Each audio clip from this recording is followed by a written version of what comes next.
Hello guys, how are you today? It's me again, Leia. So for today's video, magluto na sad ko. Magluto ko og chicken breast fillet. So, hingani na ni siya guys. Pagpalit na ko, hingani na ni siya daan. So, na ako'y breadcrumb, na ako'y flour, itlog ug kani. So, timplahan sa ni nato daan. Magbutang tag-asin. Magbutang taog black pepper. Then, butangan na to og lemon or calamansi. Pero lemon may na anak ko. Ito na i-mix.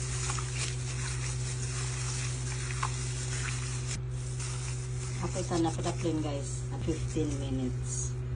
Well, naghuwataan na guys. Nag-prepare na ko og flour. Doon ka itlog og breadcrumbs.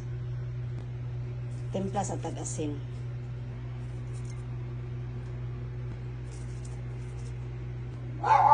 Magbutang sa tagpaminta.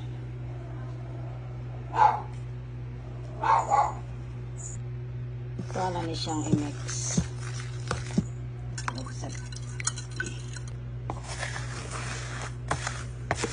Para may lasat na niya.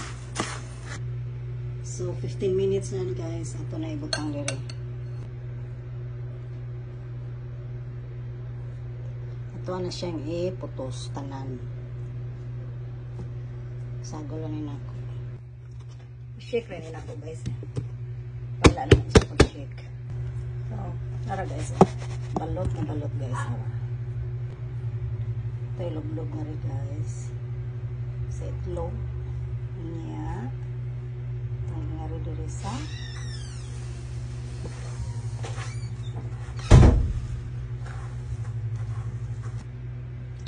so, nara guys, nahumanan na ako butang breadcrumbs. Nahurot na siya. Nasinaw ang itlog na diba, batang breadcrumbs na. So, ato sa ni siyang ipa-leave for 15 minutes. Para inig-fried na to, dili siya matangtang ang mga breadcrumbs. Okay? Nagpaidan ako mantika guys. Check na to guys. So, pwede na ito magluto sa medium lang, saktura siya nga kainita. So, magluto na pa. Kaya nagigutom na akong anak.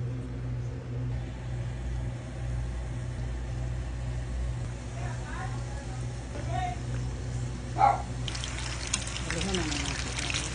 Hawagan din na siya.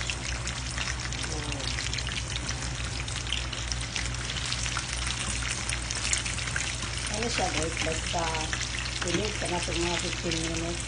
Wala na pang ang breadcrumbs na. So, ito na siya guys. Ano siya guys. So guys, magbuhat og sauce dahil ato. Well, okay pa ka. Mayonnaise. Black pepper. Lemon. Pagka ng half ganun na.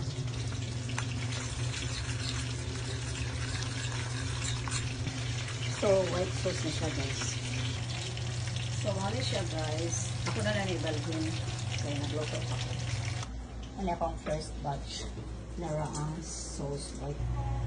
So, manakuluto guys. Ano siyang second batch. So, please, I'm going to just garnish up the and we are done. Costco rotisserie chicken coco bun. Okay.